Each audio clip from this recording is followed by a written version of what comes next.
If one day you followed Stepney the Bluebell engine after he slept at Tidmouth Sheds, you would collect his trucks with him and follow him across the island to the start of his branch line at Croven's Gate. It was a busy day for the Skarloey Railway. "Hello, Henry," said Stepney cheerfully. "I've heard that a new engine will be coming to the narrow gauge line while we're in Ace. Ace is still on the mainland?" "Pretty much," grunted Henry. "I hope it's not Mighty Mac. They're f***ing idiots. Knowing them, they'd cause all of Mount Everest to collapse." Stepney agreed, but couldn't help but laugh. As for the narrow gauge engines, Sir Handel puffed in just in time as Madge had an important announcement to make. "All right, engines," she said eagerly. "Since no new engines can be afforded at this time, one of you engines will have to go to the other railway tomorrow evening, not just Vickerstown, to get at one from the smelter's yard from their railway." None of the engines agreed, but Sir Handel said, "I nominate Peter Sam to do it. He's the most optimistic of us all, and could probably convince a new engine to come help us." "God, no," said Peter Sam. "I'm scared of scrapyards. Why would you trust me?" Duke calmly encouraged the young engine by saying, "Would you go to a scrapyard to save me, Stuart?" "Yes, of course, Grandpuff. If you won't do it for the other engine, do it for me," said Duke. The engine would love nothing more than to come visit our island. "Also," said Duncan, "Molly's new tender for her puntrack model redesign is at Vickerstown. Since it has narrow gauge wheels built in it too for some reason, you can take it in case you run out of coal and look like more of a cocksucker than before." Schlag! "Besides," added Henry, "I'll be taking a passenger train to the other railway tomorrow evening, and when it gets dark and you're coming back, I'll be there to cheer you on." Peter Sam was eventually convinced into the task. The next day, it took him 8 hours to get to the other railway, where he picked up Molly's tender and crossed the narrow-gauge Vickerstown Bridge, where he passed Henry on the mainland. As Peter Sam entered the scrapyard, he felt the hot air rising all around. "I can't," he whispered nervously, and backed out. "Come on," said his driver. "You can do it. Remember what Duke said." Peter Sam plucked up courage as he entered the smelter shed once again. In the shed, he saw scrapped engines among the twisted scrap and hellish red lights. As Peter Sam puffed onto the turntable and reattached Molly's tender, he heard something.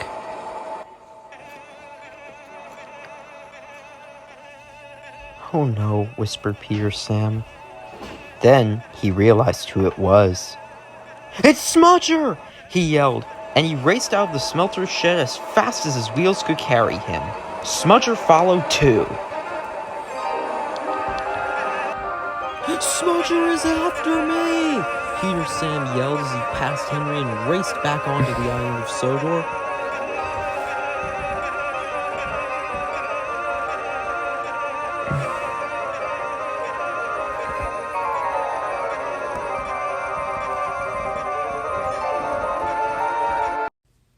Back at the narrow gauge sheds, the engines were sleeping peacefully, when suddenly... "It's Stuart!" yelled Duke, "and he's being chased by Smudger!" "Stop!" yelled Skarloey. Peter Sam's driver slammed on the brakes, but it was too late. Peter Sam ended up smashing into Duncan and Sir Handel, sending them through the back of the sheds and severely damaging them. Workmen came running to the scene. "We'll check up on your engines later," said a workman, "but we're getting Molly ready now. She just underwent surgery into her puntrack model." And she had. "Thank you for all your hard work," said Molly. "Now I have to go hitchhiking. I pick up people who couldn't pay for passenger tickets and take them where they need to go." And she steamed away. Soon she arrived at Wellsworth Station with 2 trucks. The last one had a bumper sticker on its ass that read, "Cash, grass, or ass, no one rides for free." I know the saying goes cash, gas, or ass, as shown in the Love Guru. No, sorry, I meant ass, gas, or grass. I know the last one is how the saying goes, but trains don't run on gas, so I had to modify it slightly. Soon, Molly set off on the Peel-Godred line and started singing, "Toxic gossip train, chugging down the tracks of misinformation," before the hitchhikers shut her up.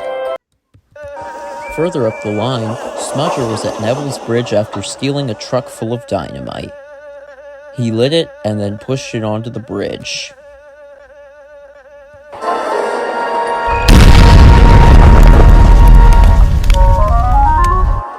Before long, the bridge had collapsed, and the signalman didn't give 2 shits. Molly puffed down the line, unaware of the danger ahead. As she got on the bridge, she saw the gap in the track. "Stop!" she called. Her driver slammed on the brakes, but it was too late. She ran right off the bridge and fell into the main line. Luckily, no one was killed. Smudger, meanwhile, decided he caused enough major damage for one night and went to go cause minor inconveniences. He reopened a division of his drug empire and got a special kind of vodka and forced it onto a man.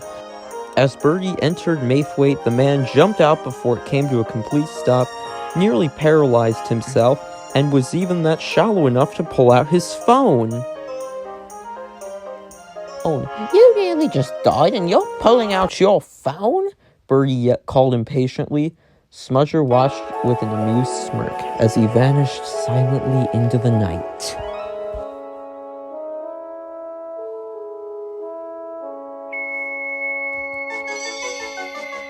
The next day, Henry was at Elsbridge when he told Toby about what happened. "It appears Smudger has snuck back onto this island and is causing more trouble than before," he said. "Well, obviously," said Toby sarcastically. "Why else would a bridge be out and a guy get possessed by a certain kind of vodka that was engineered to make the person more stupid?" "I didn't know his drugs were that life-changing," Henry sniffed. "I knew they were bad, but didn't think anyone would be dumb enough to jump off a bus." "Just you stand back and let the police do their job," puffed Toby. "The police in different towns across Sodor are different from the ones at Tidmouth, Knapford, and Harlem." Henry agreed, and it was off.